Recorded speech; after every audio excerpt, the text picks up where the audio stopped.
Baik, edukasi pranikah dan pasca nikah ya. Tadi kalau ada istilah harmoni ya atau harmonis, ini artinya kan bukan sama ya.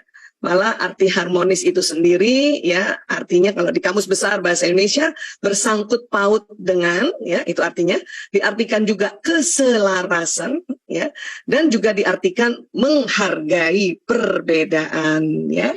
Sehingga kalau ada istilah hubungan harmonis, ini adalah hubungan yang dijalin dengan penuh kasih sayang, ya, basicnya itu tentu mawaddah warahmah, ya, dan saling memahami, saling menghormati, dan saling mendukung. Karena ada kata saling, itu berarti kan berbeda ya, berbeda. Tapi karena kalau basicnya penuh kasih sayang, insya Allah ya ini nanti akan terus menerus terjadi ya pembentukan harmonisasi. Tadi saya juga dengar Ibu Wiwi mengatakan ini proses pembelajaran. Betul sekali ya. Dan buat adik-adik yang belum menikah ya, luar biasa pernikahan itu benar-benar indah, benar-benar sangat menyenangkan. Yang penting belajar ya. Nah, jadi inti harmonis itu komunikasi efektif sebetulnya ya. Kalau ditanya lagi komunikasi efektif apa Bu Aisyah? Komunikasi efektif ini kita definisikannya begini aja nih. Ya, apabila dalam komunikasi pesan yang diterima difahami dengan baik dan membuat nyaman. Ya. Tapi tentu dalam berkomunikasi rumah tangga nggak setiap hari juga kita harus selalu nyaman, nggak setiap hari karena ya di dalam kehidupan itu ada berita-berita yang membuat tidak nyaman, berita kesedihan, berita ketakutan, apalagi hari muncul. Ya, tapi paling tidak dalam satu hari lebih banyak komunikasinya membuat nyaman. Dalam seminggu lebih banyak komunikasinya membuat nyaman, paham dan nyaman. Ya, dalam sebulan juga begitu, dalam setahun juga begitu. Ya, sehingga ya inti harmonis ini yaitu komunikasi yang efektif. Ini yang nanti akan membuat rumah tangga kita terjaga mawaddah warahmahnya. Ya. Kalau ditanya komunikasi efektif nanti kan terkendalanya tadi pada perbedaan ya tadi Pak Ramanto juga bilang banyak perbedaan tapi jangan dibesar-besarin perbedaan itu ya jadi perbedaan nanti kita sadari ya jadi bukan dibesar-besarkan tapi disadari apa sih perbedaan suami istri banyak ya ada beberapa faktor pertama ya beda pria dan wanita dan inilah memang ya kehidupan berumah tangga dengan beda pria dan wanita ini yang makin asik sebetulnya makin asik. Bapak Ibu, mohon izin, saya memang sejak 98 sebagai dokter yang menanggulangi banyak penyimpangan, khususnya masalah narkoba. 6 tahun terakhir kami menangani juga masalah penyimpangan yang terjadi ya perubahan orientasi seksual, ya dari orientasi heteroseks ke homoseksual. Ya, jadi pasien-pasien kami adalah gay atau lesbian yang ingin berobat dan bertobat. Mereka mengatakan, ini dari mulut mereka ya, mereka mengatakan bahwa pasangan yang sama jenis itu membosankan. Membosankan. Karena memang Allah menciptakannya Adam dan Hawa, bukan Adam dan Hendra kata mereka gitu. Ya. Jadi memang membosankan. Maka pada saat kita berumah tangga dengan beda jenis kelamin inilah nanti yang akan membuat rumah tangga kita semakin harmonis. Ya. Jadi ini harus difahami nih. Karena propaganda dari komunitas yang ingin ya senantiasa melegalkan pernikahan sejenis, ini kenceng banget ini. Ya, kenceng banget ya, nauzubillah min zalik. Dan kami menyampaikan ini juga berdasarkan ya pesan dari pasien-pasien kami yang terlanjur menjadi korban perubahan orientasi seksual agar ya kita tetap berpegangnya pada pernikahan yang hetero ya, pria dan wanita. Ya. Berikutnya tentu ya dalam pernikahan ada beda usia. Ya, ini juga harus disadari bahwa beda usia sebetulnya ya nggak jadi masalah karena di dalam sirah Rasulullah ada istri Rasulullah bahkan Sayyidah Khadijah radhiyallahu anha ya mempunyai usia yang jauh lebih tua dari Rasulullah SAW. Ada juga nanti contoh yang usia istrinya sangat muda yaitu pada Sayyidah Aisyah radhiyallahu anha. Ada lagi nanti ya berbagai macam usia ya. Yang penting kita sadari bahwa sebetulnya kalau usia ini nggak jadi masalah. Yang penting kita mau belajar ya. Kemudian tentu ada beda watak. Ya, beda watak. Suami istri ini wataknya bertolak belakang. Itulah Allah pertemukan agar saling melengkapi, saling mendukung. Ya. Bahkan ada quotes yang mengatakan mitra yang terbaik adalah mitra yang terbalik. Gitu. Jadi kalau suami istri mengatakan ya saya nggak cocok, watak saya beda, lah memang begitu. Justru itu beda dipertemukan. Hanya kadang ya tidak dipelajari, tidak belajar sehingga perbedaannya makin membesar ya. Nah, jadi beda watak. Jadi perlu nih nanti kalau sudah berumah tangga atau sebelum berumah tangga bagus lagi belajar watak ya. Kemudian lagi tentu bakat yang beda. Ada istri yang punya bakat kecerdasan naturalis, lebih senang tanam-tanaman di rumah, bertanam. Suaminya punya kecerdasan ya kinestetik atau bakat kinestetik yang selalu mau bergerak, selalu mau jalan, selalu mau olahraga. Sementara istrinya selalu mau bercocok tanam saja di rumah. Ini kalau nggak belajar tentang perbedaan bakat atau perbedaan multiple intelligence, ini akan sering konflik ini. Ya, jadi harus tahu. Kemudian perbedaan budaya jelas sekali. Ya, kami saja suami istri yang sangat beda budayanya. Ya, Pak Rektor, saya izin menyampaikan, saya asli orang Bugis, ayah saya Bugis, ibu saya Palembang. Nah, kemudian suami saya, ibunya Jogja, bapaknya Klaten. Nah, ini kami beda budaya ya, sangat-sangat beda. Tapi itu tadi harus belajar juga budaya masing-masing agar nggak keliru atau nggak ya salah paham ya. Suara saya karena saya orang Bugis, ibu saya Palembang, suara saya tuh nggak bisa kecil. Jadi kalau mungkin bicara sama mertua yang halus sekali, aduh itu ya nurunin ininya ya, volume suara, timbre suara, ini benar-benar belajar dengan cara tarik nafas gitu ya. Nah, orang Bugis itu kalau suaranya besar-besar dia belum marah ya Pak. Ya, belum marah. Ya, tapi suaranya udah besar. Nah, ini aja dari segi suara saja kita harus saling ya belajar memahami ya. Kemudian ada satu lagi, beda pengungkapan bahasa kasih sayangnya. Ada istri yang mengungkapkan bahasa kasih sayangnya dengan senantiasa ya menggandeng suaminya, memeluk suaminya gitu ya, atau ada istilahnya physical touch. Sementara suami, pengungkapan bahasa kasih sayang utamanya bukan sentuhan fisik. Dia pelayanan. Dia melayani istrinya. Sebagaimana keluarga kami, ini sebagai ilustrasi contoh ya. Suami saya bahasa kasih utamanya itu pelayanan. Kalau saya bilang begini, ayah, HP ku rusak. Dia langsung, mana sini saya betulin. Gitu. Kacamata aku patah ya, sini saya betulin. Itu rupanya dia sayang sama saya. Karena dia melayani saya. Ya. Tapi saya, karena bahasa kasihnya, bahasa kasih utamanya adalah physical touch, sentuhan fisik, saya merasa kalau ya suami saya belum sayang sama saya, padahal dia sudah melayani saya. Ya, saya pikir suami saya itu baik sebetulnya, tapi apa yang kurang ya gitu ya. Ternyata ya 5 tahun terakhir baru terungkap dengan penelitian bahwa ada namanya love languages atau bahasa kasih sayang, pengungkapan bahasa kasih sayang. Ya. Nah ini yang harus dipelajari. Jadi sekarang saya kalau suami saya walaupun nggak memeluk, walaupun nggak gandeng, tapi kalau saya melihat dia melayani saya, berarti saya tahu bahwa dia sayang sekali sama aku, gitu ya. Jadi buat ibu-ibu lain juga begitu ya Bu, nggak selalu harus dipeluk ya. Tapi kalau kita karena kita bahasa kasih sayangnya sentuhan fisik ya, kita minta aja. Ya. Tadi Bu Wiwi juga begitu tuh ya. Saya pagi-pagi gitu, ayah peluk aku. Ya suami saya udah mulai ngerti. Dia memeluk karena saya minta, nggak apa-apa. Bahkan pelukannya cuma sebentar. 3, 4, 5 sambil bercanda gitu ya. Tapi nggak apa-apa, it's okay gitu. Karena saya sudah paham bahwa pengungkapan bahasa kasih sayang primer itu nggak sama suami istri. Ada istri yang suka dipuji, ada suami yang suka menemani istrinya. Sementara istrinya ya jenah atau gerah banget kalau selalu ditemani suaminya. Nah inilah perbedaan-perbedaan ini yang perlu kita jembatani dengan ilmu atau jembatani dengan belajar ya. Dan waktu menyusun jembatan juga langsung nggak bisa jembatannya kokoh ya. Jembatan itu disusun satu persatu ya. Ada jembatan yang dari kayu, dari bambu ya, dari beton, itu pun nggak langsung jembatan itu kokoh. Maka ya janji saja nih buat teman-teman yang nanti belum menikah dan insya Allah menikah, janji dengan sama-sama pasangannya ya, bikin perjanjian pranikah bahwa ya sebelum menikah dan juga nanti pasca menikah harus belajar dan belajar ya. Nah, kenapa? Karena nanti di dalam pernikahan ini ya sering kita dengar istilah soulmate. Ya, soulmate ini diartikan belahan jiwa.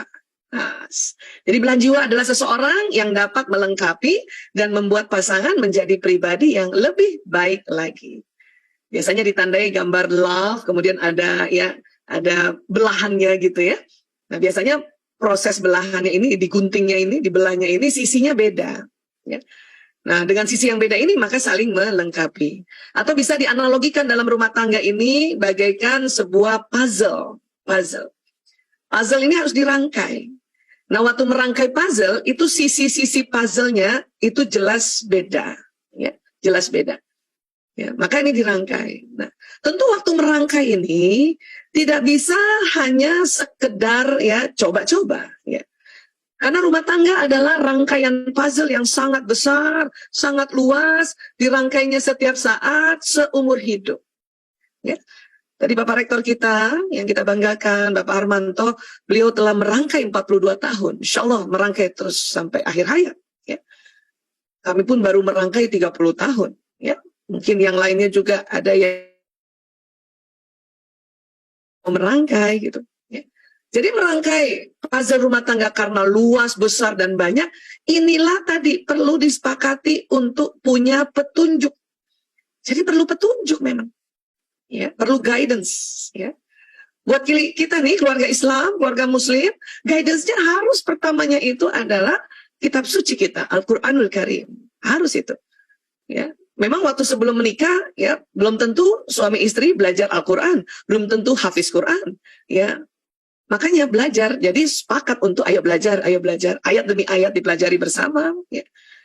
Kemudian petunjuk kedua adalah al-hadis, ya, agar kita tahu contoh-contohnya harus baca sirah Rasulullah SAW. Ya.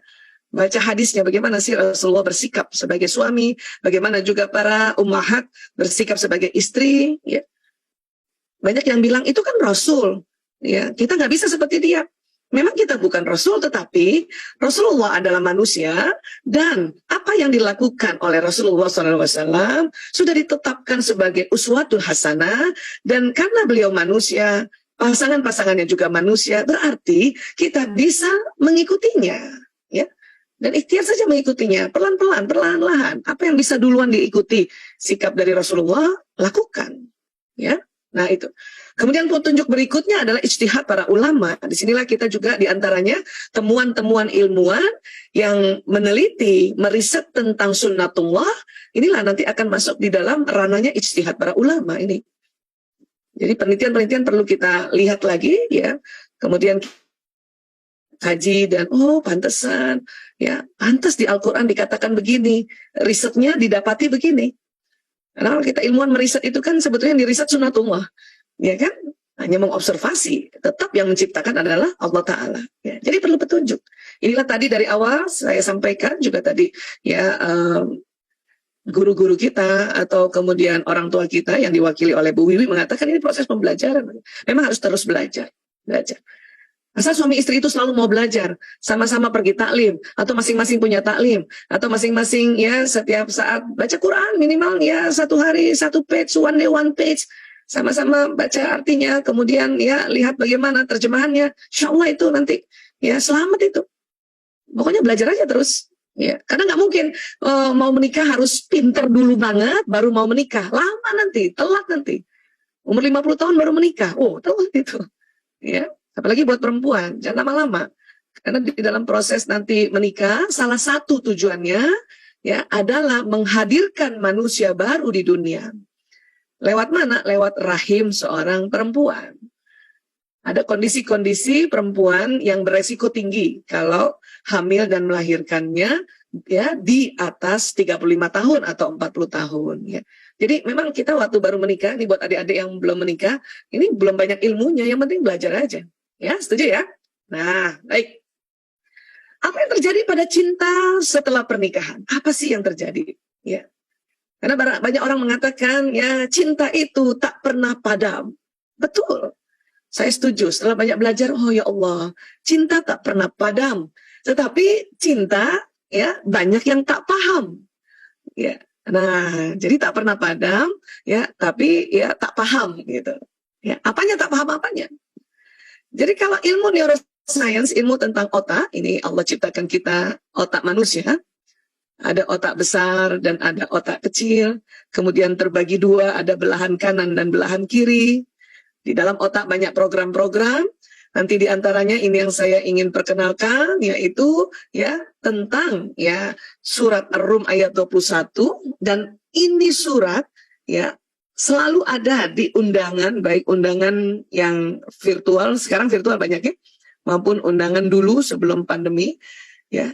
Tapi ini, Masya Allah, ya Rob, setelah diteliti oleh ilmuwan, oleh orang-orang ya, ilmu neuroscience, bahwa oh ya Allah, ya, pantas ya, ini di ayat ini yang sering kita sudah baca, Bismillahirrahmanirrahim, wa min ayatihi an khalaqalakum min anfusikum azwajan litaskunu ilaiha wa ja'ala bainakum mawaddah wa rahmah. Jadikannya di antaramu rasa kasih dan sayang. Ya, mawaddah wa rahmah. Ya. Ini nanti setelah diteliti oleh ilmuwan, para ilmuwan tuh kaget.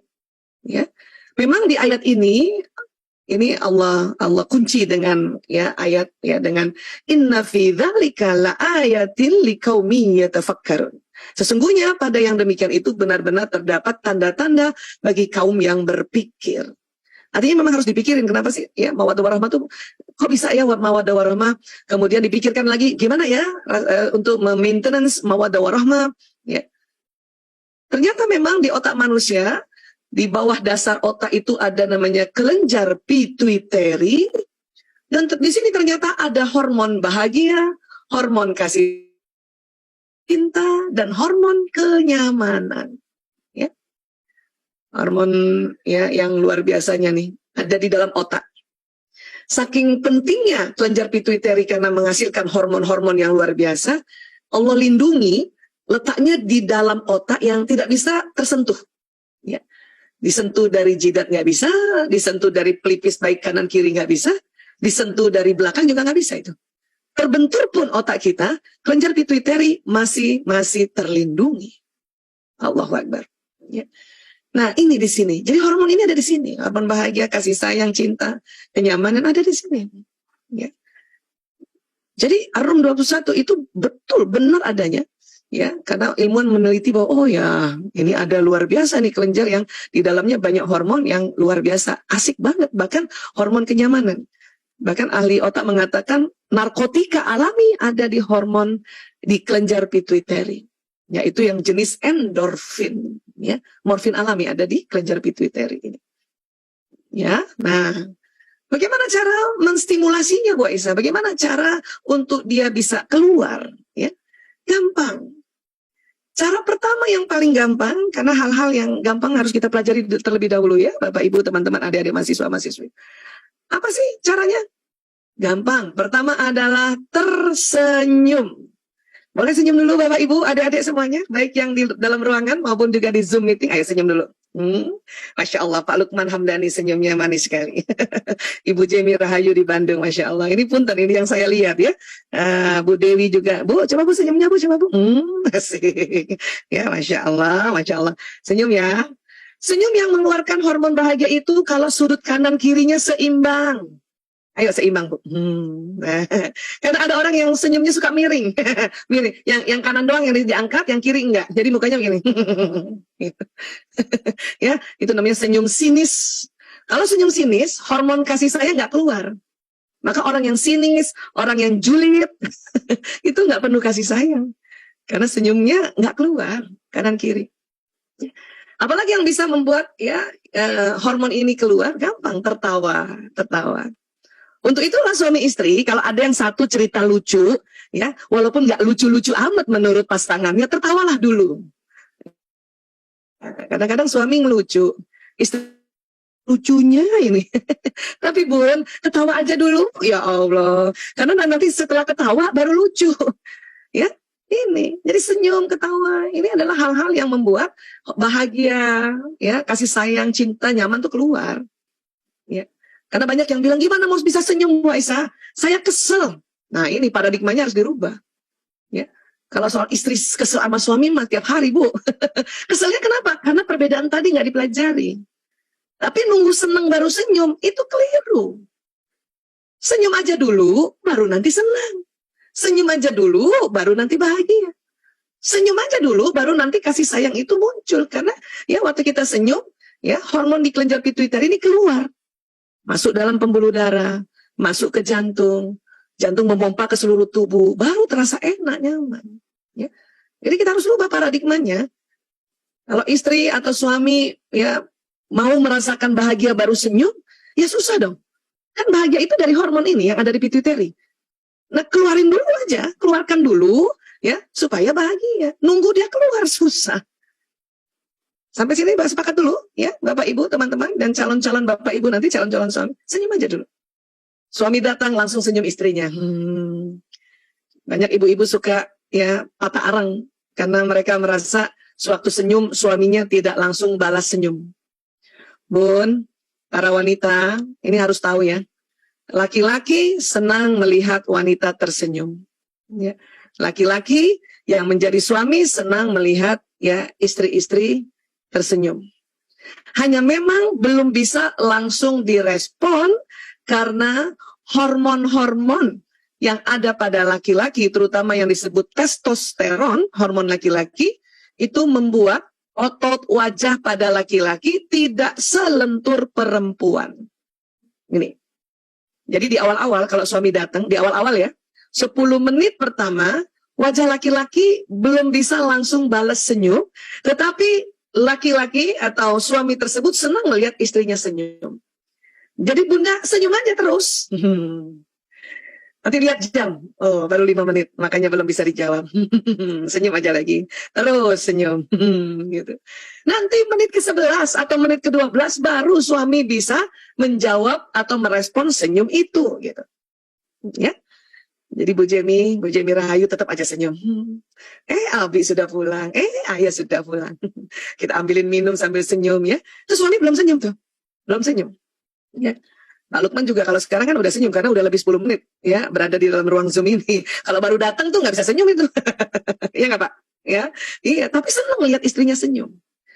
Dulu saya keliru karena belum banyak belajar tentang ilmu neuroscience. Walaupun saya waktu menikah ya sudah dokter. Ya, sudah dokter. Suami saya pun dokter, tapi ilmu ini baru 2006 masuk di Indonesia, hasil jurnalnya. Ya. Saya senyum, ngambut suami nggak balas senyum, saya udah 5 menit senyum, dia nggak balas, karena belum tahu bahwa loadingnya laki-laki itu di atas 10 menit, maka di menit ke-7, yang tadinya saya senyum, karena nggak dibalas senyum oleh suami, saya manyun. Gitu. Suami suka heran, kenapa ya tadi istri saya cantik jadi jelek gitu. Ya. Tapi sekarang setelah tahu, pasang senyum terus. Saya nggak mau kalah dengan tetangga di sebelah yang senyum-senyum sama suami orang. Ya, senyum aja, Insya Allah. Ya, nah itu. Kemudian apalagi yang bisa mengeluarkan kelenjar pituitary ya? Ya, ini kita belajar dulu. Dari otak ke badan ada namanya nervous system, sistem saraf. Ya, yang jalan di tulang belakang, nanti dari tulang belakang jalan ke seluruh tubuh. Ya. Sistem saraf ini secara gampang dia kerjanya kita analogikan dengan kabel listrik. Kabel listrik. Apa yang diucapkan jalan, apa yang dilihat jalan, apa yang didengar jalan, apa yang dihidu jalan. Ya, jalan.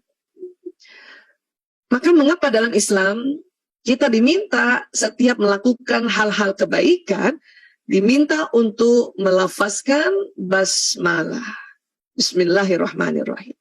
Dengan nama Allah yang maha pengasih lagi maha penyayang. Kalimat ini akan jalan di sistem saraf kita. Yang pertama sekali dia akan datangi kelenjar pituitary kalimat ini. Karena pituitary ini adalah tempatnya hormon kasih sayang, hormon bahagia. Maka lafaz basmalah, bismillahirrahmanirrahim, itu mengeluarkan hormon kasih sayang, Masya Allah. Nanti jalan lewat pembuluh darah, pelan-pelan memang responnya, tidak langsung cepat. Karena kalau cepat nanti kita menjadi terlalu euforia, pelan-pelan jalannya. Tapi kalau kalimat yang jalan di badan, di sistem saraf cepat. 240 km per jam, naik ke atas.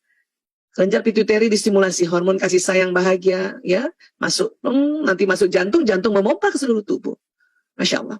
Ya, itu salah satu hikmah mengapa kita disuruh melafazkan basmalah setiap melakukan apapun kebaikan. Masya Allah. Kalimat-kalimat thayyibah lainnya, kalimat-kalimat zikrullah lainnya, apa juga seperti itu, Bu Aisyah? Iya. Itu juga sudah diteliti ya.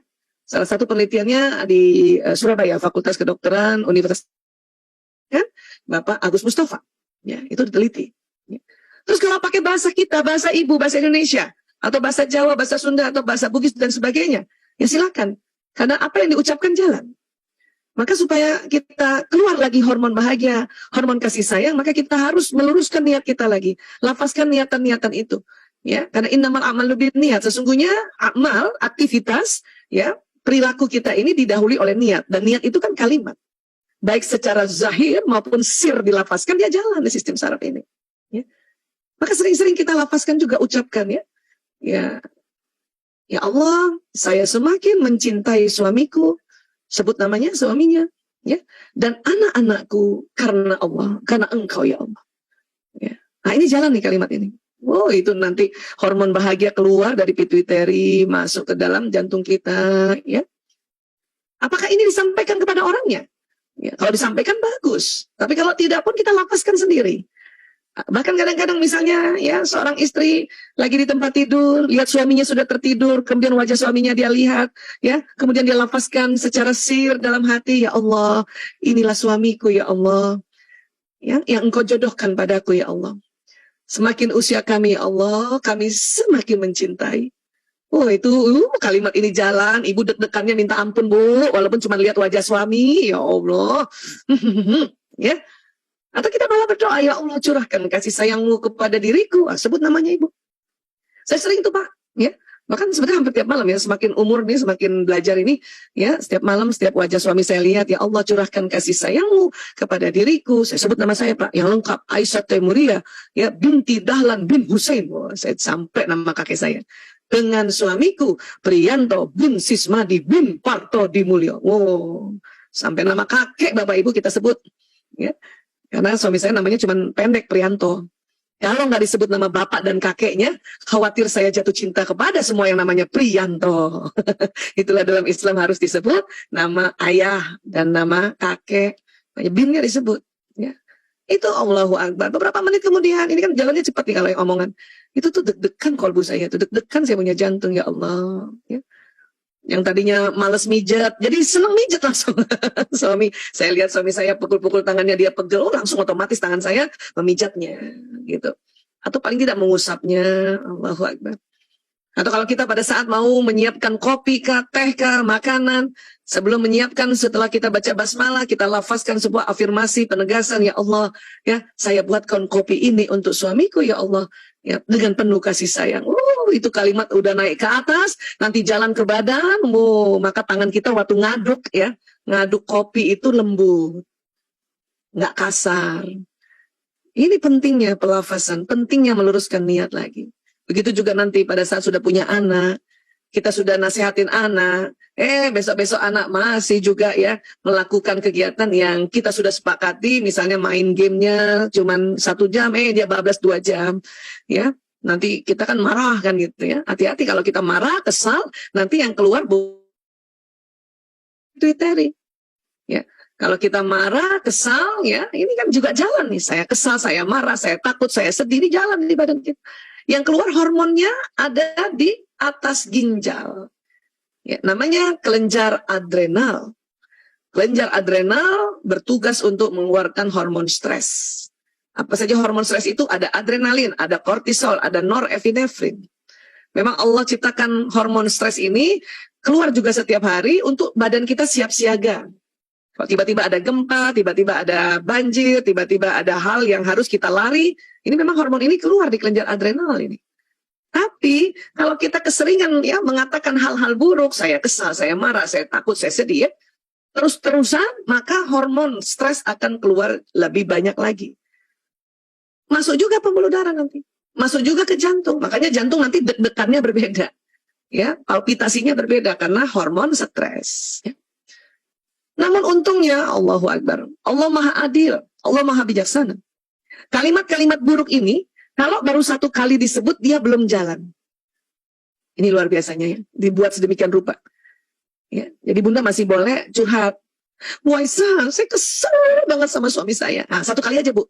Kalimat itu dilarang diulang-ulang, maksimal 2 kali.